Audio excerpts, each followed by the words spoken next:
চতুর্দশ খণ্ড, তৃতীয় পরিচ্ছেদ। শ্রীরামকৃষ্ণের জ্ঞানোন্মাদ ও জাতি বিচার।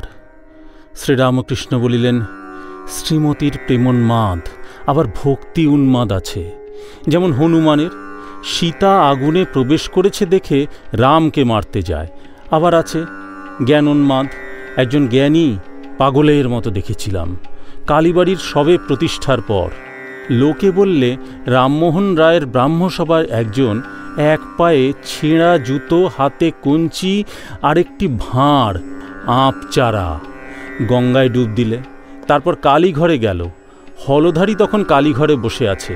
তারপর মত্ত হয়ে স্তব করতে লাগলো, খ্রৌং খ্রৌং খট্টাঙ্গ ধারিণী ইত্যাদি। কুকুরের কাছে গিয়ে কান ধরে তার উচ্ছিষ্ট খেলে। কুকুর কিছু বলে নাই। আমারও তখন এই অবস্থা আরম্ভ হয়েছে। আমি হৃদের গলা ধরে বললাম, ওরে হৃদে, আমারও কি ওই দশা হবে? আমার উন্মাদ অবস্থা। নারায়ণ শাস্ত্রী এসে দেখলে একটা বাঁশ ঘাড়ে করে বেড়াচ্ছি। তখন সে লোকেদের কাছে বললে, ও উন্মাস্থায়। সে অবস্থায় জাত বিচার কিছু থাকতো না। একজন নীচ জাতি তার মাগ শাক রেখে পাঠাতো, আমি খেতুম। কালীবাড়িতে কাঙালিরা খেয়ে গেল, তাদের পাতা মাথায় আর মুখে ঠেকালুম। হলধারী তখন আমায় বললে, তুই করছিস কি? কাঙালিদের এঁটো খেলি, তোর ছেলেপিলের বিয়ে হবে কেমন করে? আমার তখন রাগ হলো। হলধারী আমার দাদা হয়, তাহলে কি হয়? তাকে বললাম, তবে রে শালা, তুমি না গীতা বেদান্ত পড়ো, তুমি না শিখাও ব্রহ্ম সত্য জগৎ মিথ্যা, আমার আবার ছেলে পুলে হবে তুমি ঠাউরেছ? তোর গীতা পাঠের মুখে আগুন। মাস্টারের প্রতি বলিলেন, দেখো, শুধু পড়াশোনাতে কিছু হয় না। বাজনার বোল লোকে মুখস্থ বেশ বলতে পারে, হাতে আনা বড় শক্ত। ঠাকুর আবার নিজের জ্ঞানোন্মাদ অবস্থা বর্ণনা করিতেছেন। সেজবাবুর সঙ্গে কদিন বজরা করে হাওয়া খেতে গেলাম। সেই যাত্রায় নবদ্বীপেও যাওয়া হয়েছিল। বজরাতে দেখলাম মাঝিরা রাঁধছে, তাদের কাছে দাঁড়িয়ে আছি।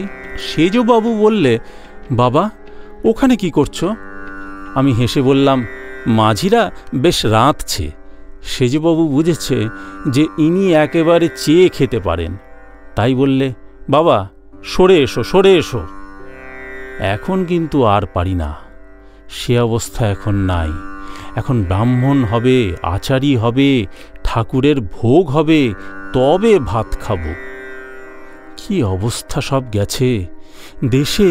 চীনে সাঁকারি আর সমবয়সীদের বললাম, ওরে, তোদের পায়ে পড়ি, একবার হরিবোল বল। সকলের পায়ে পড়তে যাই। তখন চীনে বললে, ওরে, তোর এখন প্রথম অনুরাগ, তাই সব সমান বোধ হয়েছে। প্রথম ঝড় উঠলে যখন ধুলা ওড়ে, তখন আম গাছ, তেঁতুল গাছ সব এক বোধ হয়। এটা আম গাছ, এটা তেঁতুল গাছ, চেনা যায় না।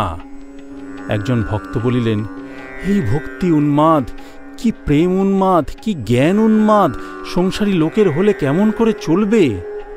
শ্রীরামকৃষ্ণ সংসারী ভক্ত দৃষ্টে বলিলেন, যোগী দুরকম, ব্যক্ত যোগী আর গুপ্ত যোগী। সংসারী গুপ্ত যোগী, কেউ তাকে টের পায় না। সংসারীর পক্ষে মনে ত্যাগ, বাহিরে ত্যাগ নয়। রাম বলিলেন, আপনার ছেলে ভুলানো কথা। সংসারে জ্ঞানী হতে পারে, বিজ্ঞানী হতে পারে না।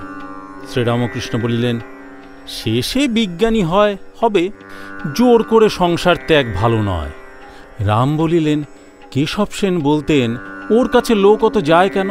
একদিন কুটুস করে কামড়াবেন, তখন পালিয়ে আসতে হবে। শ্রীরামকৃষ্ণ বলিলেন, কুটুস করে কেন কামড়াবো? আমি তো লোকেদের বলি, এও করো, ও করো, সংসারও করো, ঈশ্বরকেও ডাকো, সব ত্যাগ করতে বলি না। সহাস্যে বলিলেন, কেশব সেন একদিন লেকচার দিলে, বললে, হে ঈশ্বর, এই করো যেন আমরা ভক্তি নদীতে ডুব দিতে পারি, আর ডুব দিয়ে যেন সচ্চিদানন্দ সাগরে গিয়ে পড়ি। মেয়েরা সব চিকের ভিতর ছিল। আমি কেশবকে বললাম, একেবারে সবাই ডুব দিলে কি হবে? তাহলে এদের অর্থাৎ মেয়েদের দশা কি হবে? এক একবার আড়ায় উঠো, আবার ডুব দিও, আবার উঠো। কেশব আর সকলে হাসতে লাগলো। হাজরা বলে, তুমি রজগুণী লোক, বড় ভালোবাসো।